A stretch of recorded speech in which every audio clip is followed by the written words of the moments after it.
trying to sum up violence in the past 6 years, the mental and physical kind, and also understanding how individuals blame victims through past assaults, using that as the excuse for anything that happens in the world. Any discrepancy, inconsistency, contradiction. If you have been assaulted, had violence done to you, instantly the mind decides that that is the reason for anything different, askew in a person.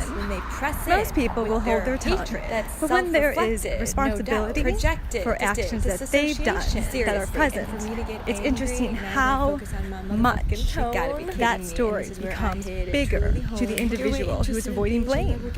I've always been told that my voice is nice to listen to.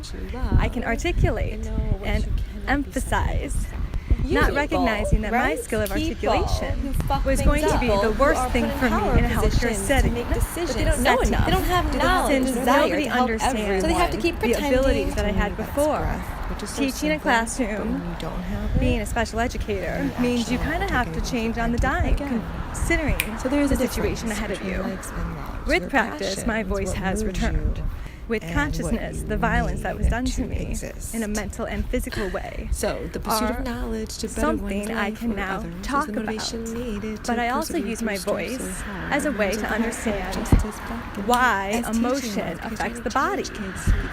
Now living with a nerve, now living with a lower threshold for pain in a nerve damage sense, which I've learned is just basic anatomy, something I will not be able to change, but something that I can control, both using the physical world around me and anticipation of noise and sound that could create these sensations in my body that affect attention, concentration, and yes, the verbal ability to talk clearly and be understood. So I rely on feedback quite a bit.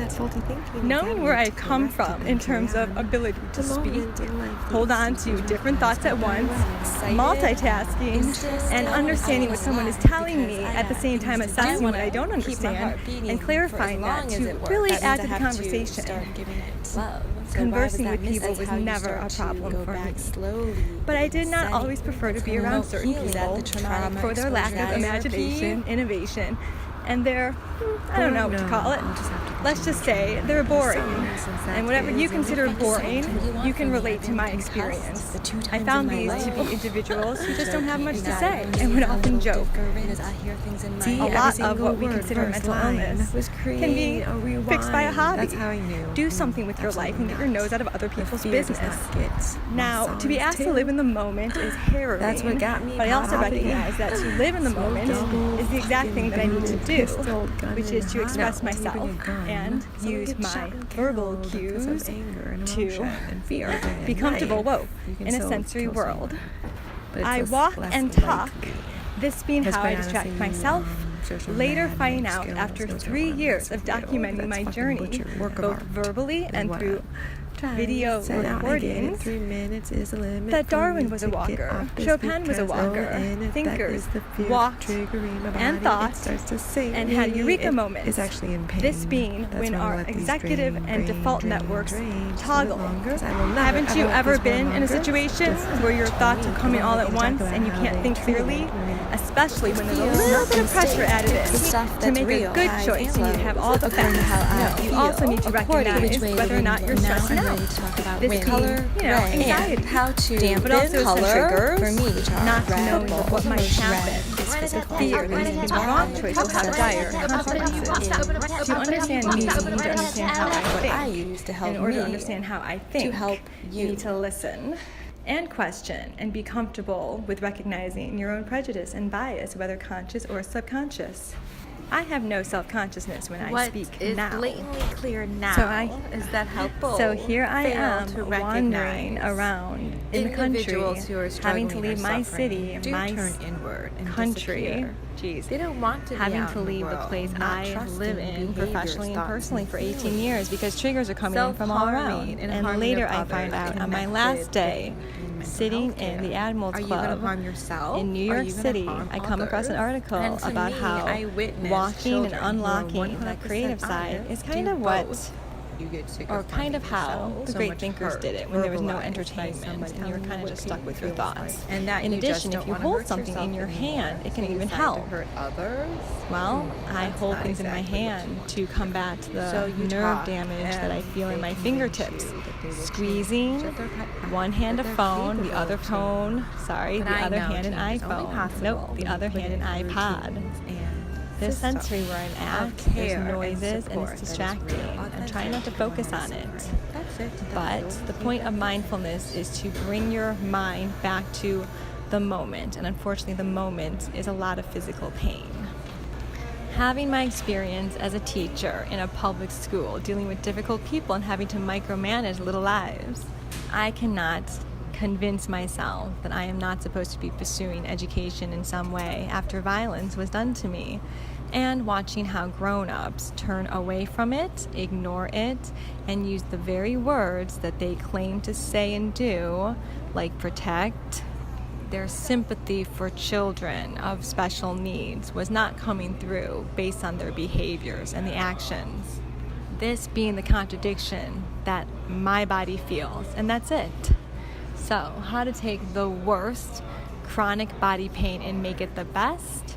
You have to start looking at pain differently. You increase your gratitude naturally in order to say, I'm doing better than I was doing years before. You use comparison, you use distraction, but not when another element comes in, and that is fear, something I've never felt before. I always felt confident in any situation, even during one of the most harrowing experiences of my life. I trusted myself that I would get through it, not understanding where this came from until I had to isolate every PTS memory. What was happening was other memories were coming in, some of the best ones, and they were reminding me to not give up. And who were those voices? Well, in my case, they were my family. And as I worked through the healthcare system at every step, I recognized how other people do not have the support, emotional support that I was given. The financial support, knowing if I ever did need help, I could always ask for it and it would just appear. That's a very special gift. And whether or not I utilized it and whether or not I needed it, the belief is what enabled me to overcome repetitive violence, denial of safety, and discrimination of education that re-triggered in another way, reminding me why I created a literacy curriculum as well as one for self-advocacy. The immense denial, so thick, it's allowed me to feel so much shame that I will never not talk about what happened to me. We are going to talk about some dark topics, icky things that people just can't handle.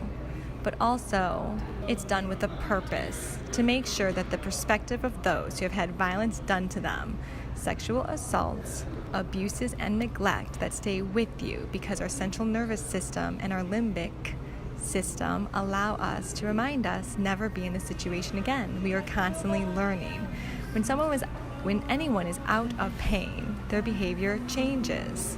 They are happy, genuinely, and that is the momentum that I want to make sure that we continuously hold on to. As I get through the most terrible events, I have to balance it with the stuff that makes me me, going back to my childhood and the best parts that happened to be why I became a special educator in the first place. That being the dark place, the space, the classroom that I could not be a part of anymore because of the fact I will never be around kids again. There is something physiologically reactive and it doesn't feel good. It's that simple. But maybe one day I can dampen the sensations enough. That's why my voice changes, because I know I'm super duper tough. Everything has to be with a rhythmic and a flow because I'm trying to breathe. That was the thing I lost, you see? Our bodies are three-dimensional. And in some ways, all of this has been confessional, but to do it with a purpose, to recognize my speaking voice has changed. And the response I got from healthcare, oh my goodness, how deranged they thought I was, while not recognizing it is invisible to them, chronic pain, nerve damage. So how much How much medical care do you need? How about if I change my entire life and work with individuals who have what I have? What if I become the voice of those to demonstrate what mental abuse is? Do you want to feel my back spasms? Do you really want to walk through the mind of another person who's going through the trauma live? This being acute, in the moment, being sent there, and what PTSD truly is, and how it allows people to feel hopeless, stuck, and then they do want to kill themselves. So, dark topics, but with a twist. I'm going to offer hope in all of this if you allow me to use my voice, my beats, my rhythms, verses, and hooks. I'm going to tell you all the strategies that it took to get me to a place of safety.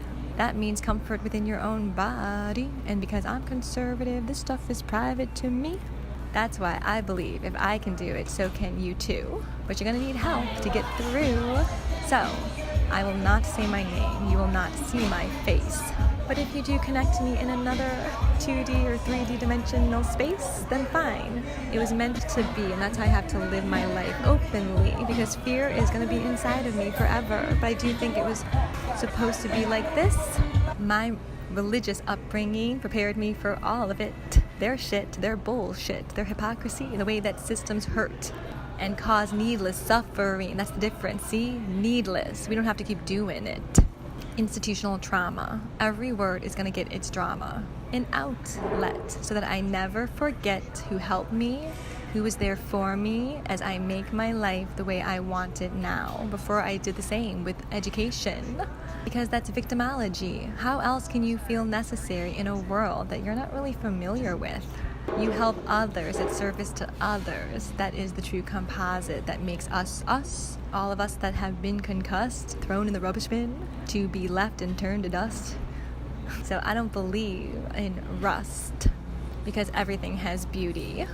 But that means the leaders have to sit down and truly discuss what it is they can't empathize with. And if they turn their backs and close their doors one more time, I swear to God, I will definitely lose my mind.